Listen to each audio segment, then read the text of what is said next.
Press क्लबचे मी आभार मानतो की आज मीट द प्रेस करता या ठिकाणी मला आपण सगळ्यांनी निमंत्रित केलं आणि सर्व पत्रकार मित्रांचे मनापासून स्वागतही करतो, आभारी मानतो. खरं म्हणजे ज्यावेळी निकाल लागला त्याचवेळी प्रदीप दादांनी मला हे सांगितलं होतं की महाराष्ट्रातली पहिली मीट द प्रेस नागपूरलाच झाली पाहिजे. त्यामुळे मी इतर कुठेही मीट द प्रेस न करता पहिली नागपूरला करतोय, कारण आपल्या सगळ्यांचं घर नागपूर आहे. आपल्या सर्वांना नागपूरबद्दल एक वेगळं आकर्षण देखील आहे. मी आपल्या सर्वांचे याकरता देखील आभार मानतो की नुकत्याच झालेल्या विधानसभेच्या निवडणुकीमध्ये आपल्या सर्वांचं सहकार्य हे मोठ्या प्रमाणात आम्हाला लाभलं आणि त्यामुळेच लोकसभेमध्ये जो फेक नरेटिव्ह महाराष्ट्रामध्ये तयार करण्यात आला होता की ज्याचा मोठा फटका आम्हाला बसला, तो फेक नरेटिव्ह आम्ही ब्रेक करू शकलो आणि थेट जनतेपर्यंत पोहोचू शकलो, ज्यामुळे निश्चितपणे एक अत्यंत मोठा विजय महाराष्ट्राच्या आजपर्यंतच्या इतिहासातील कुठल्याही पक्षाला युतीला मिळालेला सर्वात मोठा विजय 237 जागा या महायुतीला या ठिकाणी प्राप्त झाल्या आणि भाजपलाही आपल्या राजकीय जीवनातला उच्चांक 132 जागा या ठिकाणी मिळवता आल्या आणि म्हणूनच एक अत्यंत डिसायसिव्ह अशा प्रकारचं मॅन्डेट हे जनतेने आम्हाला दिलेलं आहे. अर्थातच एवढं चांगलं मॅन्डेट मिळाल्यामुळे आमची जबाबदारी खूप मोठ्या प्रमाणात वाढली आहे. कारण कुठलंही मॅन्डेट हे जनतेच्या अपेक्षा घेऊन येत असते. आव्हानही असतात, अपेक्षाही असतात आणि काम करत असताना काही अडचणी असतात, कधी काही मर्यादा असतात. या अडचणी आणि मर्यादांवर मात करून जनतेच्या मनातली कामं झाली पाहिजे, तशा प्रकारचा महाराष्ट्र हा तयार झाला पाहिजे. हा प्रयत्न आपल्याला या ठिकाणी करायचा आहे.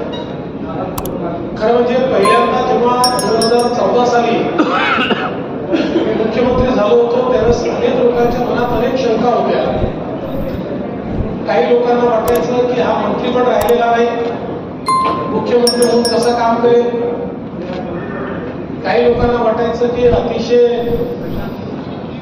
नवखं अशा प्रकारचं काम यांच्याकडे आलेलं आहे, त्यामुळे महाराष्ट्रात परफॉर्मन्स कसा असेल. तर विशेषतः पश्चिम महाराष्ट्रातल्या लोकांना असं वाटायचं की सातत्याने विदर्भावरच्या अन्यायावर बोलणारा व्यक्ती हा महाराष्ट्राचा मुख्यमंत्री झाल्यानंतर आपल्यावर अन्याय करेल का.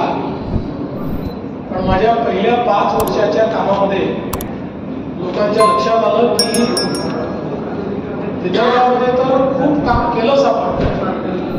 मोठ्या प्रमाणात विदर्भाचा जो हक्क होता तो विदर्भाला मिळवून देण्याचा प्रयत्न केला. पण त्याच वेळी महाराष्ट्राच्या कुठल्याच भागावर अन्याय आपण होऊ दिला नाही. किंबहुना विदर्भामध्ये सिंचनाचे प्रकल्प इतक्या मोठ्या प्रमाणात दिले, जवळजवळ 80 प्रकल्प पूर्ण केले आणि अनेक प्रकल्प आता पूर्णत्वापर्यंत आणले. पण त्याच वेळी वर्षानुवर्ष रखडलेले पश्चिम महाराष्ट्रातले, उत्तर महाराष्ट्रातले, मराठवाड्यातले, कोकणातले प्रकल्प देखील तेवढ्याच गतीनं आपण पुढे आणले, ते पूर्ण केले. इन्फ्रास्ट्रक्चरचं क्षेत्र असेल, उद्योगाचं क्षेत्र असेल, सगळ्या क्षेत्रामध्ये एक मोठी भरारी त्या 5 वर्षामध्ये आपण त्या ठिकाणी मारली. आणि पुन्हा गेल्या 2.5 वर्षामध्ये राज्याचा उपमुख्यमंत्री म्हणून जी काही संधी मिळाली त्यातही विशेषतः ऊर्जा विभाग असेल, इरिगेशन विभाग असेल, होम असेल, गृहनिर्माण असेल, अशा अनेक खात्यांचं काम करताना ऊर्जा विभागामध्ये तर पुढच्या 25 वर्षाचा रोडमॅप ऊर्जा विभागाचा आपण तयार केला आहे आणि पुढच्या 2 ते 3 वर्षात ही परिस्थिती येईल की पहिल्यांदा उद्योगासहित सगळ्या प्रकारचे इलेक्ट्रिसिटीचे दर हे आपण कमी करू शकतो अशा प्रकारची आज व्यवस्था ही ऊर्जा विभागामध्ये आपण उभी केलेली आहे. इरिगेशन देखील आपल्याला कल्पना आहे की 6 नदीजोड प्रकल्पाची कामं आपण हातामध्ये घेतलेली आहेत. ही 6 नदीजोड प्रकल्पाची कामं महाराष्ट्राचं ट्रान्सफॉर्मेशन करणार आहे. म्हणजे एकट्या विदर्भातलं नदीजोड प्रकल्प 10 लाख एकराला आणि महाराष्ट्रातल्या 7 जिल्ह्यांना पूर्णपणे ट्रान्सफॉर्म करू शकेल अशी ज्याला जनरेशनल म्हणतात अशा प्रकारचे जे प्रोजेक्ट्स असतात ते जनरेशनल प्रोजेक्ट्स आहेत. असे प्रोजेक्ट्स हे सगळे भारतामध्ये घेतलेले आहेत. दादांनी गडचिरोलीचा उल्लेख केला. मी वारंवार बोलायचं पण आता ते होताना दिसत आहे की the next steel city of India is Gadchiroli. ते आज होताना आपल्याला पाहायला मिळत आहे. नक्षलवाद ऑल टाइम लो आहे. परवा देखील 2 मोठ्या टेंडरनी त्या ठिकाणी आत्मसमर्पण केलंय आणि आता डीपमध्ये ज्या भागात आपण कधी साथ करतो अशा भागामध्ये आपण जायला लागलो आहे. पुढच्या काळामध्ये एक प्रकारे इतराची लढाई ही संभावित आहे, ती होताना दिसते. पण त्यातून निश्चितपणे मोठ्या प्रमाणात गडचिरोली सारखं क्षेत्र हे बदलण्याचं काम आपण करणार आहोत. आज विदर्भामध्ये ज्या प्रकारे इन्व्हेस्टमेंट ऑपॉर्च्युनिटीज मला दिसत आहेत ज्या येऊन राहिलेल्या आहेत त्यातनं विदर्भालाही औद्योगिक इकोसिस्टीम जी पूर्णपणे आपल्याला लॅकिंग दिसत होती ती आता मोठ्या प्रमाणात उभी राहते. आणि म्हणून मला असं वाटतं की हे सगळे चॅलेंजेस आहेत. हे करत असताना आम्ही ज्या काही योजना सुरू केलेल्या आहेत त्या योजना देखील आम्हाला चालवायच्या आहेत. हे खरं आहे की या योजनांचा भार हा आमच्या अर्थसंकल्पावर पडेल, पण त्याचंही नियोजन आम्ही योग्य प्रकारे करतो. आणि कोणाच्याच मनात शंका राहू नये म्हणून लाडकी बहीणचा देखील डिसेंबर महिन्याचा हप्ता हा जमा करून आम्ही सुरू केलेला आहे आणि तोही सगळ्या खात्यांमध्ये लवकरच त्या ठिकाणी जमा होईल. एकूणच केंद्र सरकारच्या मदतीनं महाराष्ट्राला गतीने पुढे नेण्याचा आमचा प्रयत्न आहे. या निमित्ताने मी केंद्र सरकारचे आभार एका गोष्टीकरता मानतो की परवाच माननीय शिवराज सिंग चौहान साहेब आले होते आणि शिवराज सिंग चौहान साहेबांनी एकाच वर्षात आपल्याला 20 लाख घरं प्रधानमंत्री आवास योजनेच्या अंतर्गत दिली आहे. हा देशाचा रेकॉर्ड आहे. म्हणजे अनेक राज्यांना 10 वर्षात देखील 20 लाख घर मिळालेले आहेत. महाराष्ट्रामध्ये पहिल्यांदा आपण 2022चं जे टार्गेट ठेवलं होतं ते ACCCच्या यादीप्रमाणे ठेवलं होतं. ते टार्गेट आपण पूर्ण केलं, पण ते टार्गेट होत असतानाच आपल्या लक्षात आलं की ACCCची यादी अपूर्ण आहे. म्हणून आपण केंद्र सरकारकडे विनंती केली की यादी चुकीची बनलेली आहे. 2011ची यादी आहे आणि म्हणून आम्हाला पुन्हा घरांचं रजिस्ट्रेशन करण्याकरता संधी द्या. आणि मग 2018-19ला केंद्र सरकारने आवास प्लस नावाचं पोर्टल सुरू केलं, ज्यामध्ये आपण रजिस्ट्रेशन सुरू केलं आणि त्यामध्ये 26 लाख लोकांचं रजिस्ट्रेशन आपण केलेलं आहे.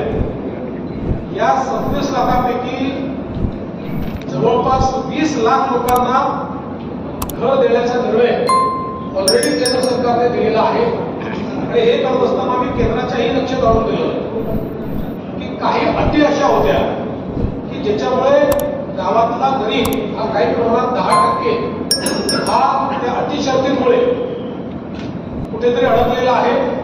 त्या सगळ्या अटी शर्ती केंद्र सरकारने आता रद्दबातल केलेल्या आहे आणि म्हणून आता अजून एकदा रजिस्ट्रेशन करून एक फायनल रजिस्ट्रेशन आम्ही करू आणि पुढच्या 5 वर्षामध्ये या सगळ्या लोकांना त्यांचं हक्काचं घर आम्ही देऊ.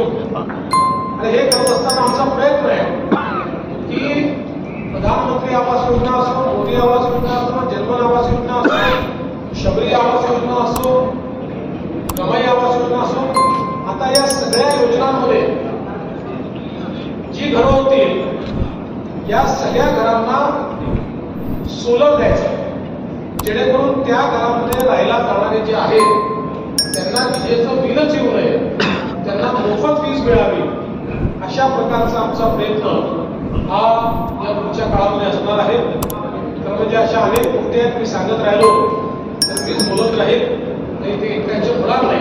पण मी एवढंच सांगतो की पुन्हा एकदा महाराष्ट्राच्या जनतेने, आमच्या सर्व आमदारांनी आणि आमच्या ज्येष्ठ नेत्यांनी ही जी काही संधी मला दिलेली आहे त्या संधीचं सोनं करण्याचा प्रयत्न मी करेन. एक नागपूरकर म्हणून नागपूरकरांची मान नेहमी उंच राहिली पाहिजे की आपला प्रतिनिधी हा महाराष्ट्राचं नेतृत्व करताना महाराष्ट्रामध्ये अमूलाग्र बदल घडवतोय, अशा प्रकारची एक उंची या ठिकाणी गाठता यावी. आणि हे सगळं करत असताना पारदर्शी प्रामाणिकतेनं सरकार चाललं पाहिजे, हा जो पहिलेपासून माझा आग्रह असतो त्या आग्रहावर टिकून महाराष्ट्राला पुढे नेण्याचा प्रयत्न मी करणार आहे. येणारी आव्हानं खूप आहेत. हे खरं आहे की राजकारणामध्ये सर्व स्तराला जाऊन लोक आव्हानं निर्माण करतात, पण किमान गेल्या 10 वर्षाच्या माझ्या कार्यकाळामध्ये आपल्या लक्षात आलं असेल कितीही मोठं आव्हान निर्माण झालं तरी देखील धैर्यपूर्वक त्या आव्हानाचा सामना मी करतो. आणि कधीही सत्ता ही माझ्या डोक्यात जात नाही, कारण ज्या विचाराने मी राजकारणामध्ये आलो त्या विचाराने सत्ता हे सेवेचं माध्यम आहे हेच मला शिकवलेलं आहे. त्यामुळे पुढे देखील कधीही सत्ता माझ्या डोक्यात जाणार नाही हा विश्वास आपल्या सर्वांना मी देतो. तर पुन्हा एकदा आपल्या नागपूर प्रेस क्लबने पत्रकार संघाने मला या ठिकाणी विविध प्रेस करता निमंत्रित केलं. आपण सगळ्यांनी माझं स्वागत केलं, सत्कार केला, त्याबद्दल आपल्या मनापासून आभार.